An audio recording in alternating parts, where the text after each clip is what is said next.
This class concerns organisational change, and it starts with a very simple question. What is change?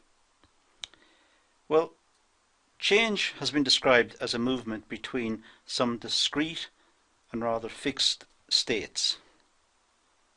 In other words, when you move from one state to a different state, you have changed something. When you've moved from one design to another design, you have changed something. So it's simply moving between different states. So we can go on from here to say that organisational change is a maker of being in one state at one time and state 2 at a different time. So it's simply moving between two states. All organisations are subject to change. Like it or not, no organisation can stay the same forever, according to Valerie Stewart. So organisations are constantly evolving, constantly changing. We don't get companies and organisations fixed for all time. We get innovations, new technologies, new ways of doing things, new machinery, new plant, new logistical systems, new office systems, and so on. So we are changing, or they are changing, the system.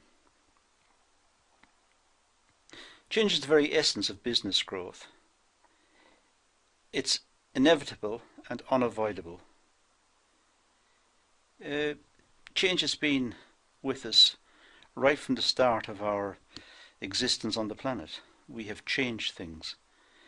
We have changed the way we've lived. We've changed the way we produce. We've changed society. We've changed the products that we buy. So change has been around right from the start. Change can be internal or external. It can be planned or unplanned. Organisations cannot always control their environment against changes in politics, society, the economy, or technology. So much of the change in business may come from outside. It may be changes in government policy, taxation, or legislation governing pollution, or legislation governing employment. Or it could be changes in society, tastes, so that products that were acceptable in one time period are not acceptable in a different time period. So change is, if you like, pushed onto the organisation. So if companies can't control the changes, they must adjust to them. There's no choice. So change can be forced on companies. Now, there's a very, very famous book here by Huginski and Buchanan. They've identified 4 features of change in organisations. First of all, the triggers. Change is a result of internal or external pressures. So something is causing change, and this they call the trigger. Something is causing it to move from one state to the next. Second, we have interdependencies. Change occurs in one department of an organisation due to pressures in another department. This is quite commonplace.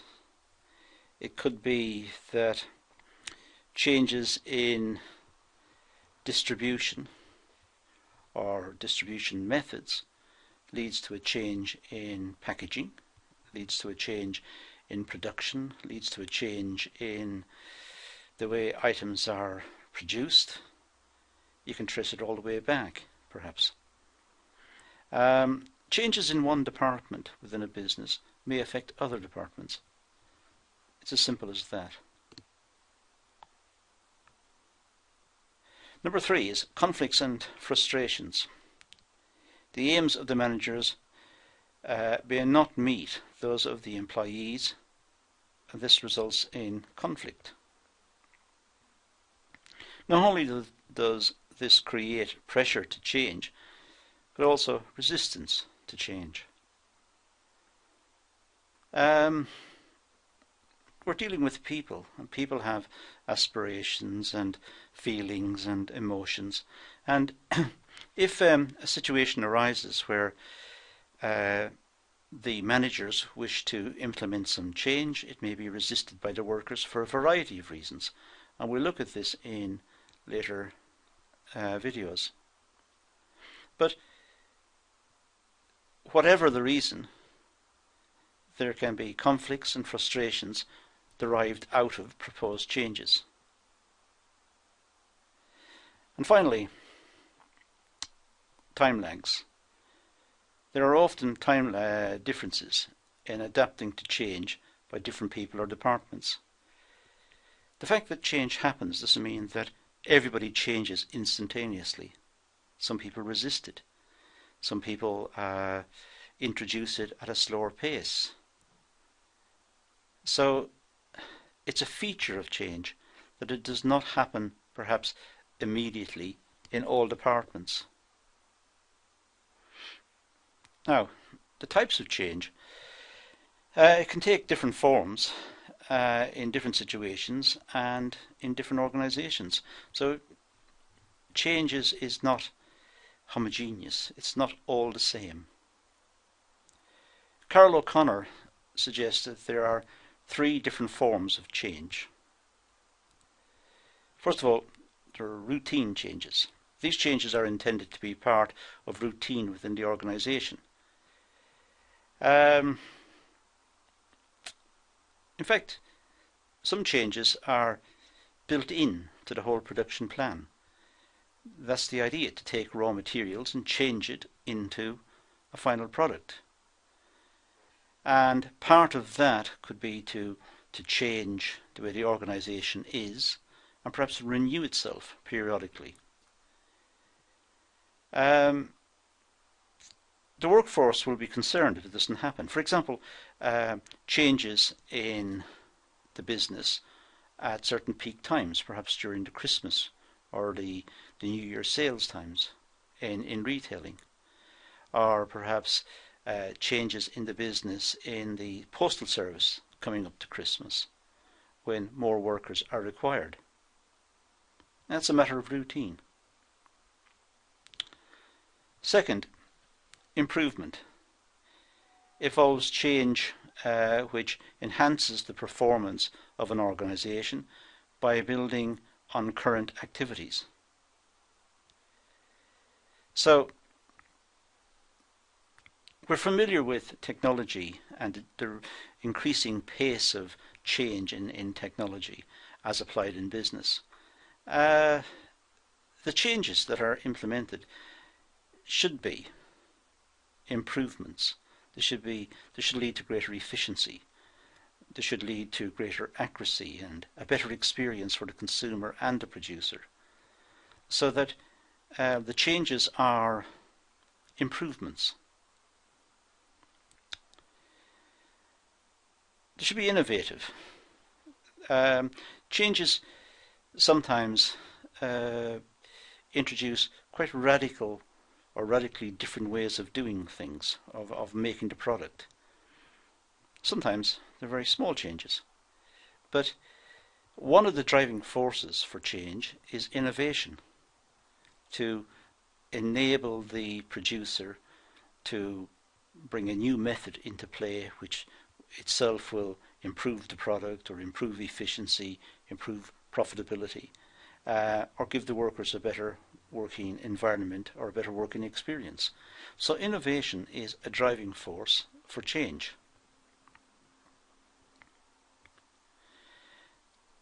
The problem is that the managers must be able to recognize which type of change they are dealing with and how it should be managed successfully. So there is a big element of communications involved here If the change is planned, it should be communicated right throughout the organisation so everyone understands it. If it happens without effective communications, it can lead to issues of industrial relations or employee relations, or it could be some issue dealing with the internalisation, the understanding of the change and its implementation. Now, Hudzinski and Buchanan have identified three major triggers for change. To deal with developments in the external world, such as changes in customer tastes, competitors' activities and suppliers' activities, political changes, social changes, economic changes, and technological changes. In other words, the organisation does not exist in a vacuum. It exists in the world, and the world is changing. And therefore, what's happening in society, what's happening as a result of political pressure, what's happening as a result of what competitors are doing, or international trade, all of these impact on the business, which must respond. And it responds by changing its practices to accommodate what's happening outside. There are also internal developments, changes to the workforce's attitude, motives, behaviour, knowledge, skills, relationships. Insofar as companies employ people, people are people. People want certain aspirations, they have certain requirements at work, health and safety, a nice working environment, perhaps. They want rewards, they want updating in terms of skills, they want to be involved, and they want to be spoken to. They want what they're doing explained to them so that they're better able to engage in the process. And that can lead to, again, change. Trying to deal with the developments before they occur. It's always an issue within business. We can't see the future. According to one famous economist, the future is unknowable. We can't know it. But managers always try to factor in what they believe is going to happen in the future.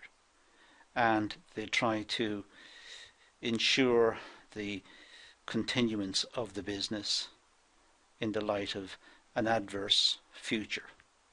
If something bad is going to happen in the future, they try to build in protections now, so that they're trying to anticipate what's happening in the future. If something good's going to happen in the future, they factor that in as well. Now, Valerie Stewart, whom we mentioned earlier, cites 7 reasons which lead to change. Competition. Well, the company perhaps have competitors. The competitors are not standing still.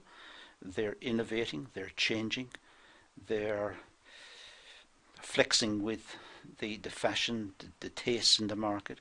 So to survive, the company must keep an eye on the competitors. It's also the case that the country is changing. Political change is happening all the time. What consumers want and the protection that consumers get, the buying trends, the fashions, these affect the business. The political change here could be also in terms of well, it's really like economic change, but politically, the government has got some sort of say in the regulation of the interest rates. It's the Bank of England in the case of the UK. So central banks control it, and the government has got some say or influence over that, generally speaking. But they also can regulate the amount of consumer credit with pressure on the banks. So it's an economic change, but it's political as well. So You can call it political change or economic change. It really doesn't matter. Economic change itself, well, these include increasing costs of products. For example, increasing price of oil may lead companies to switch to different power sources, perhaps electric or gas, if possible. So, one way or the other, as the price of inputs in the business changes, or perhaps increases, the business has an incentive to look for changes that will ameliorate the impact of those increases. Social changes, well, over a long period of time, there's been a greater involvement of females at work, which is right and proper. It's half the workforce. It's half the country. And the changes that has brought about over the last probably 50 years have been immense. New talent, new experiences, new skills coming into the workforce, a complete refreshing of the workforce. So there have been attitudes of change, and the population distribution has changed as well. So there are demographic factors that can lead to changes in the business.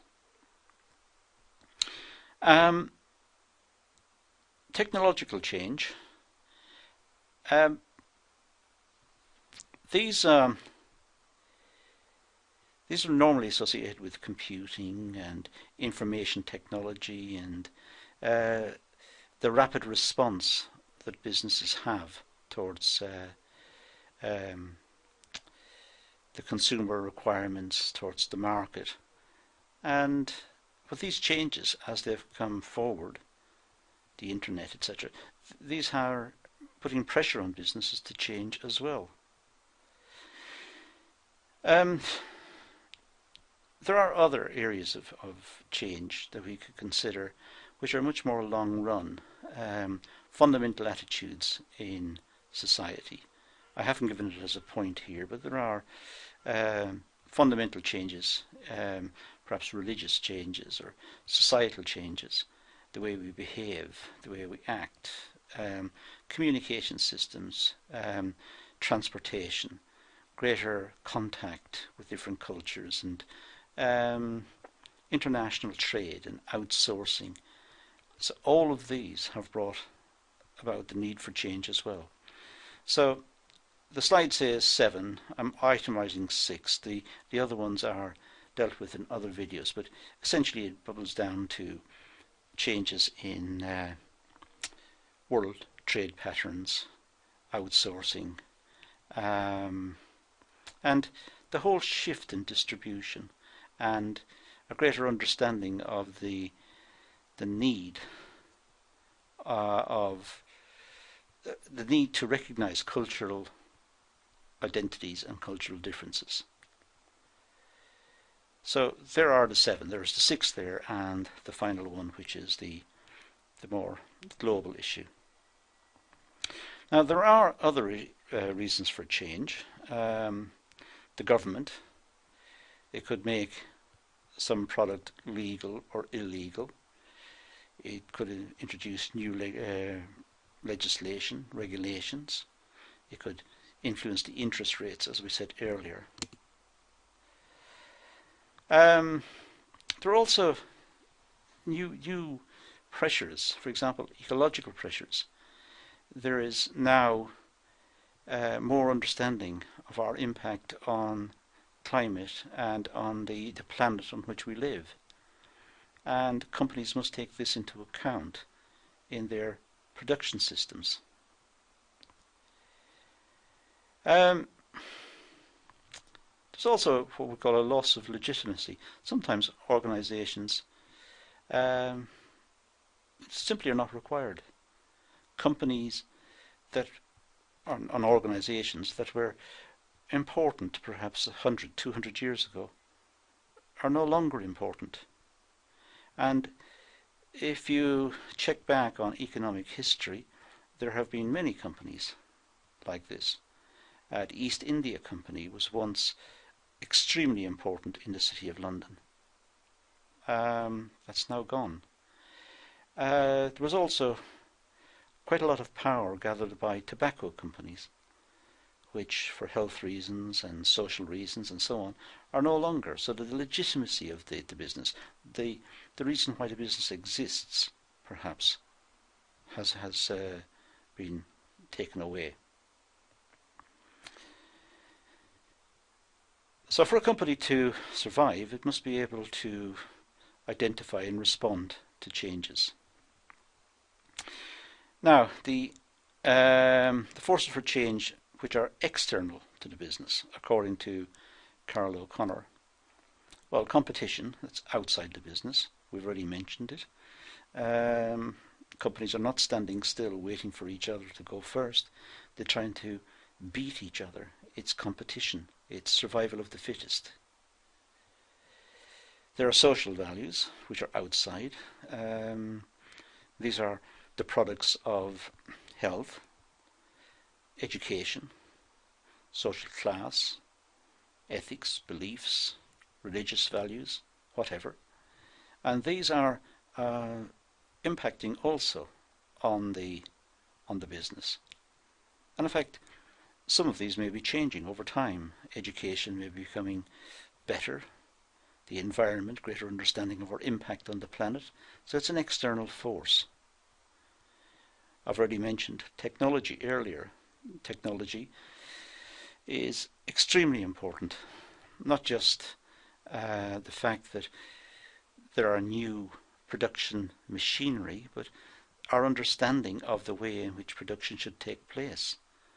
Our understanding of plant design or office design, all designed itself to generate greater efficiency. Consumer needs. It's not a question of buy it and go away. It's a question of buy it and be satisfied. And businesses, through their marketing departments, are placing more emphasis on consumer satisfaction.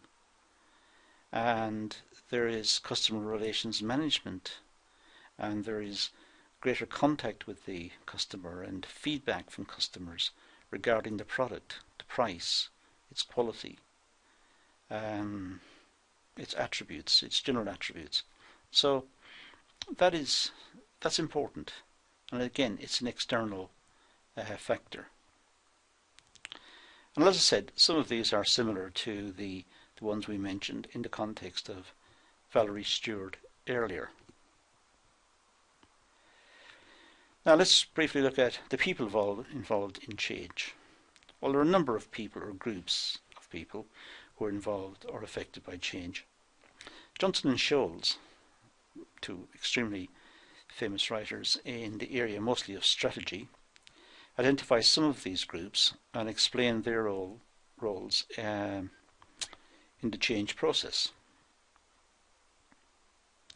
For a start, there's the change agent. This is the individual or group that affects strategic change in an organization. The change agent is the person or the group who initiate the change, who argue for the change, who demonstrate its advantages, who take it on board to implement the change and get it through and get it working. These are the champions of change, the agents of change. And the change agent must possess characteristics to manage the change. Peters and Waterman's discussion, how change agents have to handle two conflicting management styles at the same time. Well, if you think about it, there is the existing management style, and then there is the management style required after the change has taken place. So that's different. For example, they have to take into account the future of the organization, or at the same time making things happen in the present. So they're looking to handle the situation right now, but also design in changes which will affect people, managers, the company, the company's perception from the outside. They are going to deal with that also. So they have two parts, the present and the future. They also need to improve performance by changing the old methods. And the old methods could damage the success of change. Other people involved in change are the middle managers.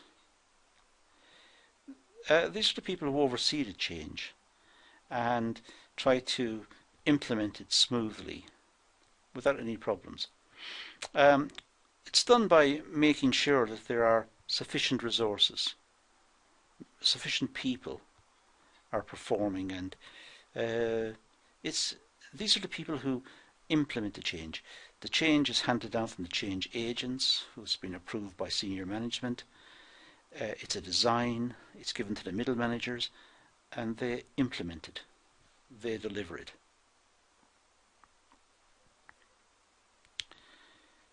Other organisational members, even people like consumers, workers at the lower end of the managerial chain also have a say and also have to be taken on board. They need to understand the reason for the change. They need to understand their role in the change, and how it's going to affect them in the future, so as to ensure that they are still motivated and still aiming to participate fully in the life of the business. It's also the case that external shareholders have to understand the business. These are ultimately the owners of the business, and for changes to the business to be effective and for the shareholders to agree may require quite a lot of explanation, quite a lot of contact between the owners, the shareholders, and the management. And finally, there are others, the outsiders, the consultants. The consultants who might have an input in designing the change and selling the change to all of the stakeholders, the workers, the middle management, the lower management, and the shareholders, and the press, and the public, and the consumers. So perhaps consultants are the people who are required to put the full package together so that everyone understands where the business is going. There's quite a lot in this class. I suggest, as you work your way through it for the second time, you stop it periodically and make notes and see where it goes from there. I think that really concludes the class, so let's leave it at that, and thank you for watching.